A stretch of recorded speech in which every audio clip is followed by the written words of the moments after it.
جتنے بھی اسلامی ممالک ہیں نا، تھوڑا سا اگر غور کریں آپ، وہ عرب ممالک ہیں، پاکستان ہے، اس کے علاوہ جہاں بھی آپ دیکھیں گے، ان ممالک میں رات کو لیٹ سونے کی عادت زیادہ ہے، اسلامی ممالک میں۔ اسلامی ممالک حالانکہ اسلام کی تعلیمات سب سے زیادہ خوبصورت ہیں جلدی سونے کی، اور والحدیث بعد عائشہ کے بعد جو ہے نا نبی صلی اللہ علیہ وسلم ناپسند کرتے تھے.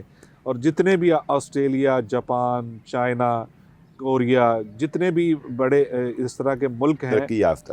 وہ ترقی یافتہ ہیں، ان کے اندر سسٹم ہے. اب آپ ولاگ دیکھیں گے بہت سارے کہ وہ مغرب کے بعد بنا رہے ہوتے ہیں، سوشل میڈیا بھرا پڑا ہے ان چیزوں سے، کہ ان کے ہاں وہ 8 بجے کے قریب ایسے ہو جاتا ہے سنسان علاقے، کوئی بندہ بشر باہر نظر نہیں آتا.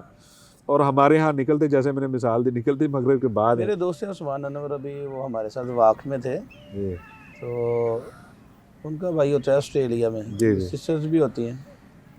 تو ایک مرتبہ نا ان کے بھائی نے مجھے ایک پک بھیجی، عدنان نام ہے ان کا. جی جی تو وہ ٹائم تھا فجر کا، اذان کا، صحیح.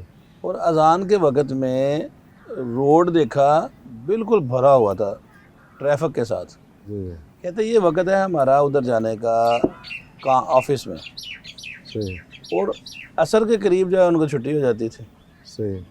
عصر کے وقت وہ واپس آ جایا کرتے تھے. یعنی کہ وہ جو ہمارے یہاں اسکیم بنائی تھی نا ہمارے ایک سابق حکمران نے، وہ گھڑیاں ایک گھنٹہ پیچھے جی کر جی کے، تو سورج کی لائٹ سے فائدہ اٹھانا اور بجلی کی کھپت کو بچانا. جی جی وہ کہتے ہیں ہمارے یہاں، جیسے ابھی آپ نے بیان کیا، ہمارے یہاں ایسے ہی ہوتا تھا کہ رات کو 8، 8:30، 9 بجے یوں محسوس ہوتا تھا کہ جیسے یہاں پہ بالکل کرفیو لگا ہوا ہے.